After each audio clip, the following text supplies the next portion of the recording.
नमस्कार, कैसे हैं आप सभी? मेरा नाम दीपशिखा ठाकुर है और दीपशिखा कॉमर्स में आप सभी का स्वागत है। आज हम पढ़ने वाले हैं रिकंस्ट्रक्शन ऑफ कंपनीज यानी कंपनी का पुनर्निर्माण। पुनर्निर्माण से समझ पा रहे होंगे आप, यानी एक ही कंपनी है उसका वापस से हम निर्माण कर रहे हैं। अब हम समझते हैं बुक के पर्पसेस का मीनिंग क्या है। सबसे पहले हम देख रहे हैं the capital structure of a company is over capitalise, यानी जो कंपनी का कैपिटल स्ट्रक्चर होता है वो ओवर कैपिटलाइज हो गया है। सेकंड क्या है, और company has incurred heavy losses and that must be written off, यानी यहाँ पे जो कंपनी का लॉसेस है वो बहुत अधिक हो गया, कंपनी बंद हो सकती है, तो इसके लिए हम इसको अपलिखित करते हैं। हिंदी में इसको बोलते हैं हम अपलिखित करना। Assets have been shown at values higher than required, यानी आवश्यकता से अधिक हमने कंपनी में दिखा दिया, कंपनी के बुक में कि इसकी वैल्यू बहुत अधिक है, तो ऐसे में भी कंपनी बंद हो सकती है, क्योंकि हमारे पास जो लेनदार है वो क्या सोचेंगे कि इसके पास जो वैल्यू है एसेट्स की बहुत है, लेकिन हमारे पास तो है ही नहीं, रियलिटी कुछ और ही है। तो इस सब में क्या होता है, देन वी यूज रिकंस्ट्रक्शन, तो हम यहाँ पे पुनर्निर्माण को यूज करते हैं। अलग मायने में हम समझे तो यहाँ पे जो ऑब्जर्वेशन होता है और अमालगमेशन, उससे ये बहुत डिफरेंस है उसके कंपैरिजन में। वहाँ क्या था, वहाँ कंपनी डिसॉल्व हो रही थी, नई कंपनी बंद हो रही थी, लेकिन यहाँ पे थोड़ा सा अलग है, यहाँ पे टाइप्स बढ़ गए हैं, उस टाइप को हम समझते हैं। लेकिन अगर देखा जाए तो यहाँ पे मेन पर्पस होता है हमारा रिकंस्ट्रक्शन का, कंपनी को बंद होने से बचाने के लिए, कंपनी को बंद होने से बचाने के लिए और उसको फाइनेंशियली स्टेबल करने के लिए। यहाँ पे हम आते हैं कंपनी के, यहाँ पे कितने टाइप होते हैं, तो कंपनी के यहाँ पे हमारे दो टाइप होते हैं, रिकंस्ट्रक्शन के दो टाइप होते हैं। पहला क्या है, इंटरनल और एक्सटर्नल, यानी आंतरिक और बाहरी, ऐसे आप उसको समझ सकते हैं। सबसे पहले हम आते हैं बाहरी पे, बाहर से पहले इसको समझ के हम खत्म करते हैं। यहाँ पे क्या दिख रहा है कि एक कंपनी है, हीरो कंपनी, इसको नाम देते हैं हीरो कंपनी का। अब ये कंपनी जो है उसका मेमोरेंडम सही नहीं है, उसका आर्टिकल सही नहीं है, इस कंपनी पर नेगेटिव इम्पैक्ट पड़ रहा है, तो उस वक्त कंपनी को हम क्लोज करते हैं, यहाँ पे हम उसको बंद कर ही देते हैं। क्योंकि अगर हमारा कोई भी लीगल डॉक्यूमेंट नहीं है सही, हमारे पास लीगल आइडेंटिफिकेशन है ही नहीं, तो इस कंपनी को रखने से अच्छा है कि हम इसको बंद कर दें और तुरंत उसको नए नाम से रजिस्टर कर दें। बिल्डिंग सेम रहेगी, बस लोग भी सेम रहेंगे, बस नाम अलग होगा। जैसे ये हीरो कंपनी है, इसको हम जीरो कंपनी में यहाँ पे कन्वर्ट कर देते हैं। तो ये हो गया हमारा एक्सटर्नल रिकंस्ट्रक्शन। अब इसमें आखिर होता क्या है, इसमें वही सेम प्रोसेस है जो कि हमारा अमालगमेशन में था। यहाँ पे क्या है, रिलेशन अकाउंट, फिर partners capital account, bank account, यानी यहाँ पे कंपनी क्या हो रही है, डिसॉल्व हो रही है।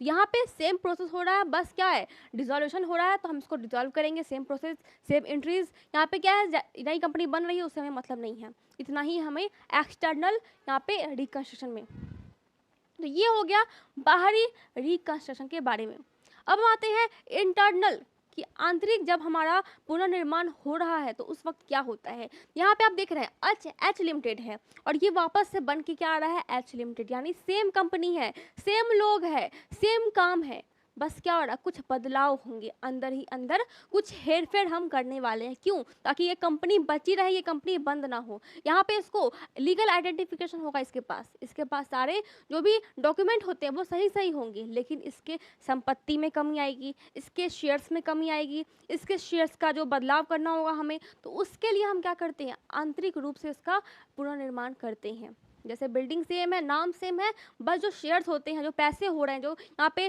पूंजी है, उसमें हम हेरफेर कर रहे हैं, इसको हम बोलते हैं आंतरिक पुनर्निर्माण।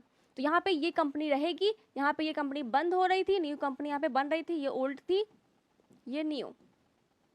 यहाँ पे ओल्ड न्यू का चक्कर नहीं है, यहाँ पे सेम कंपनी रहेगी, सब कुछ सेम रहेगा, बस यहाँ पे क्या होगा, यहाँ पे अंदर ही अंदर चेंजेस होंगे। जैसे हमें यहाँ पे दिखाया है, यहाँ पे कलर अलग था और यहाँ कलर यहाँ पे चेंज हो गया, लेकिन कंपनी क्या है, कंपनी यहाँ पे एच लिमिटेड ही है, इसी नाम से जानी जाएगी। और हम इसके चेंजेस क्या करेंगे, इसमें शेयर्स में चेंजेस करेंगे।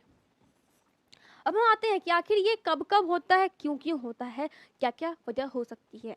तो रिकंस्ट्रक्शन इंटरनल में क्या होता है, increase in authorise share capital, यानी जब हमें इंक्रीज करना होगा ऑथराइज शेयर कैपिटल को। कंपनी की ऑथराइज शेयर कैपिटल मतलब क्या होता है कि कंपनी की अधिकृत पूंजी, इसको हम हिंदी में बोल सकते हैं। तो इसमें हमें जब चेंजेस करने होते हैं तो उस वक्त हम क्या करते हैं कि यहाँ पे कोई ऐसा गाइडलाइन नहीं है कि आप किसी कंपनी को चेंजेस कर सकते हैं या फिर नहीं कर सकते हैं। तो यहाँ पे क्या है, इंक्रीज ऑथराइज शेयर, जब किसी कंपनी को अधिक पूंजी की आवश्यकता होती है और उसके सारे शेयर्स यहाँ पे खत्म हो गए हैं, सब कुछ यहाँ पे हमने दे दिया सबको कि हाँ सबके शेयर्स बढ़ चुके हैं और हमारे पास एक्स्ट्रा शेयर्स नहीं है और हमें अपना ऑथराइज शेयर्स बढ़ाने हैं, ऑथराइज कैपिटल हमें इंक्रीज करना है, डिक्रीज नहीं करना है। तो उस वक्त कंपनी क्या करती है कि अपने कुछ नए शेयर्स यहाँ पे बनाती है, उस नए शेयर्स का निर्माण करती है और इसके लिए कोई भी कानून नहीं है कि आप शेयर्स को बढ़ा सकते हैं, घटा सकते हैं, ऐसा कोई कानून नहीं है।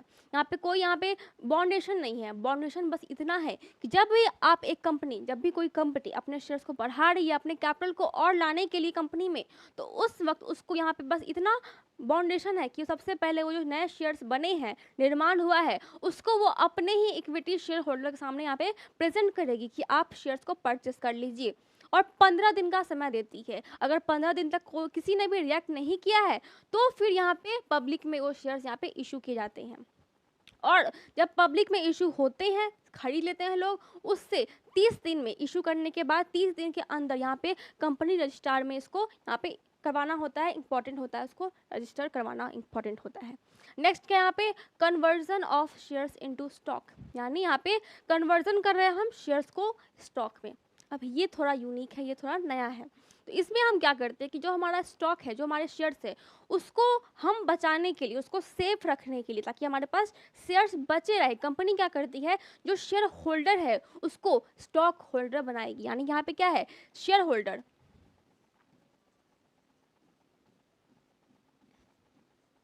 उसको बना देगी यहाँ पे स्टॉक होल्डर।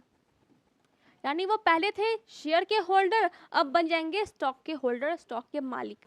तो इसमें कंपनी क्या करती है कि जैसे कंपनी के पास कुछ शेयर्स है, अगर बाई चांस कंपनी के पास 100 शेयर्स है, किसी शेयर होल्डर के पास, सॉरी, किसी शेयर होल्डर के पास 100 शेयर्स है और एक शेयर जो उसका होता है वो 20 रुपए का है,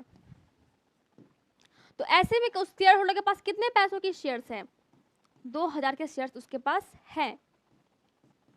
तो कंपनी क्या करती है, इस शेयर्स को इससे छीन लेती है और इसके बदले इसको इशू करती है स्टॉक। अब स्टॉक कैसे इशू करेगी, तो इसमें क्या करती है कंपनी, जैसे 2000 रुपये है, अब इसको यहाँ पे 2000 रुपये का यहाँ पे ये क्या थे, शेयर होल्डर थे, अब इसको यहाँ पे क्या करेगी, 2000 रुपये के ये स्टॉक होल्डर है। यानी उनके पैसे यहाँ पे लगे हुए हैं लेकिन शेयर्स में ना होकर के स्टॉक में इसके पैसे लगे हुए हैं, जो स्टॉक है वो इस शेयर होल्डर का है और 2000 रुपये का है। तो ऐसी कंपनी क्या करती है, इसको कन्वर्ट कर देती है स्टॉक होल्डर में। ये कंपनी कब करती है, ताकि उसको पैसे मिल सके, क्योंकि वो आंतरिक बदलाव कर रही है और ऐसे ही बदलाव वो करती है।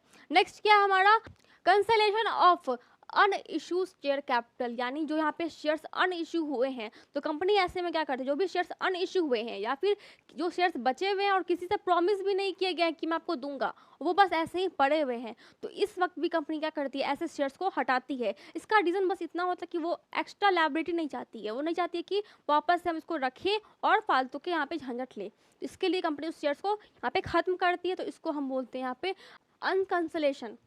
फिर यहाँ पे क्या है, consolidated of shares into shares of a large shares, यानी यहाँ पे कंपनी क्या कर रही होती है कि आंतरिक बदलाव में वो यहाँ पे जो यहाँ पे शेयर्स है उसकी जो प्राइस होती है उसको और बढ़ा देती है, यानी जैसे 5 रुपए के शेयर्स उसको 10 रुपए कर देगी, यानी शेयर्स के वैल्यू को यहाँ पे बढ़ा देती है बहुत अधिक। तो ये कंपनी आंतरिक बदलाव करती है, पर्पस होता है कंपनी को बंद होने से बचाने के लिए और यहाँ पे पैसे लाने के लिए कंपनी में, ताकि कंपनी यहाँ पे बच जाए, रुकी रहे, कंपनी खत्म ना हो। तो ये पर्पस होता है हमारा इंटरनल का।